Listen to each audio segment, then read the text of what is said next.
एक जंगल में एक महात्मा रहते थे। उन महात्मा की खासियत यह थी कि वे किसी का भी भविष्य बता सकते थे।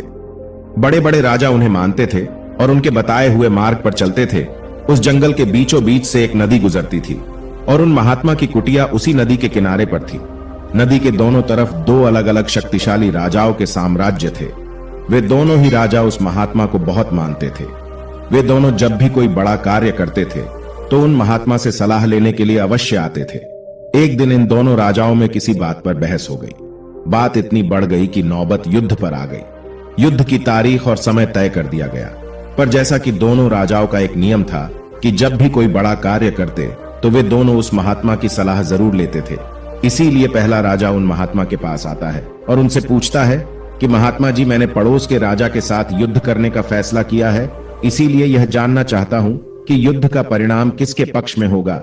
वे महात्मा कहते हैं कि यदि तुमने युद्ध किया तो तुम्हारी हार निश्चित है। फिर वो राजा महात्मा जी से पूछता है कि क्या जीतने का कोई भी उपाय नहीं है। वे महात्मा कहते हैं नहीं, कोई उपाय नहीं है। यदि युद्ध किया तो हार निश्चित है। फिर वह राजा कहता है कि तलवार मेयान से निकल चुकी है, अब युद्ध टलेगा तो नहीं, जो होगा देखा जाएगा। फिर वो राजा उसी समय वहां से चला जाता है और अपने सेना से जी तोड़ मेहनत करने के लिए कहता है। सभी सैनिक राजा की आज्ञा मानकर जी तोड़ मेहनत करने के लिए लग जाते हैं।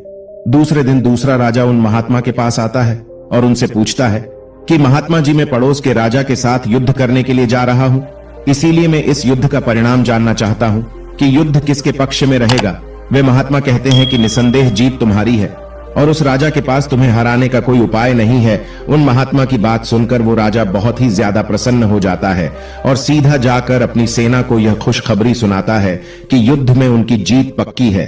ये बात सुनकर उस राजा के सैनिक भी बहुत खुश हो जाते हैं और युद्ध की तैयारियों में लग जाते हैं। समय बीतता गया और आखिर युद्ध का दिन आ जाता है। फिर युद्ध की रणभेरिया बजाई जाती है और युद्ध शुरू हो जाता है। दोनों सेनाएं एक दूसरे के साथ भीड़ जाती है और मार काट मच जाती है।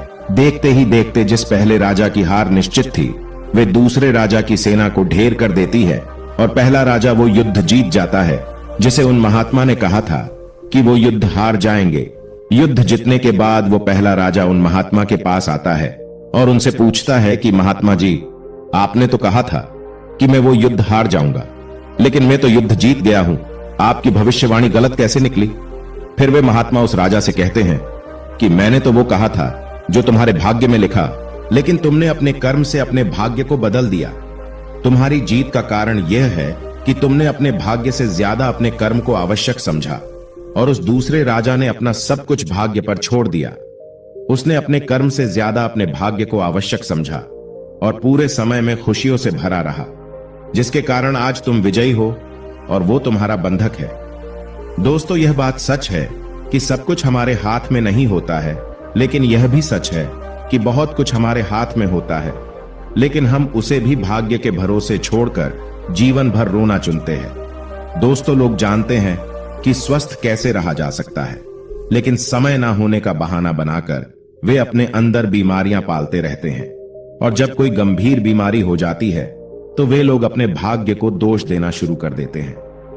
दोस्तों, अगर आज हम किसी समस्या में हैं तो वे सिर्फ हमारे पुराने गलत कर्मों के कारण हैं और कल अगर हम इस समस्या से निकलेंगे तो वे सिर्फ आज के अच्छे कर्मों के कारण ही निकलेंगे। दोस्तों, अगर आप आज कुछ नहीं करते हैं तो कुछ तो होगा ही और वो आपका भाग्य है। और अगर आप आज अपने बुद्धि का इस्तेमाल करके वो करते हैं जो आप करना चाहते हैं तो वो आपका कर्म है। तो ये आपके ऊपर निर्भर करता है कि आपको कुछ करना है या अपने भाग्य के भरोसे बैठे रहना है। दोस्तों, आप हमें कमेंट करके जरूर बताएं कि आपको यह कहानी कैसी लगी। ऐसी ही कहानियों को पाने के लिए आप हमारे चैनल को सब्सक्राइब जरूर करें।